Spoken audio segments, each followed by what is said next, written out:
টানা ৩ দিন সাধারণ ছুটির পর আজ বুধবার থেকে শুরু হয়েছে সরকারি অফিস আদালত এবং আমরা সচিবালয়ে রয়েছি। সচিবালয়ের একবারে মূল ফটকের সামনে রয়েছে। এখানে দেখেছি যে সাধারণ যেসব কর্মকর্তা কর্মচারীরা সচিবালয়ে প্রবেশ করছেন দীর্ঘ জটলা ছিল এবং যেহেতু সময়সূচিরও কিছু পরিবর্তন হয়েছে সেজন্যে একসাথে রাস্তায় কিছুটা চাপ ছিল, জ্যাম ছিল, ভোগান্তি ছিল। সব উপেক্ষা করে যারা এসেছেন তাদেরও এই ঢুকতেও সচিবালয়ে প্রবেশ করতেও কিছুটা ভোগান্তি ছিল।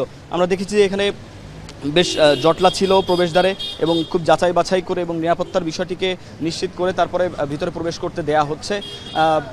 যারা ঢুকেছেন তারাও আমাদেরকে জানিয়েছেন যে রাস্তায় কিছুটা ভোগান্তি ছিল, জ্যাম ছিল এবং একসাথে অফিস শুরু হওয়ার ফলে এতদিন পরে শুরু হওয়ার ফলে কিন্তু গাড়ির কিছুটা সংকট ছিল। তারপরেও অফিসে যারা এসেছেন তারা স্বাচ্ছন্দ্য বোধ করেছেন যে সব কিছু সামাল দিয়ে যাতে অফিস আবারও পুরোদমে সেই আগের নির্ধারিত সময়ে চালু হয় সে ব্যাপারেও তারা জানিয়েছেন এবং যেসব এখানে নিরাপত্তা কর্মীরা রয়েছেন তারাও কিন্তু বলছেন যে বিভিন্ন তল্লাশির মাধ্যমে এবং যথাযথ ব্যক্তিকেই কিন্তু প্রবেশ করতে দেয়া হচ্ছে। এর বাইরে কিন্তু আজকে যেসব দর্শনার্থী বা বিভিন্ন বাইরের যেসব মানুষ ভিতরে প্রবেশ করতে চায় সচিবালয়ের ভিতরে তাদেরকে কিন্তু এই মুহূর্তে ভিতরে প্রবেশ করতে দেয়া হচ্ছে না এবং প্রত্যেকটি গাড়িও কিন্তু সেইভাবে তল্লাশি করে কিন্তু ভিতরে প্রবেশ করতে দেয়া হচ্ছে।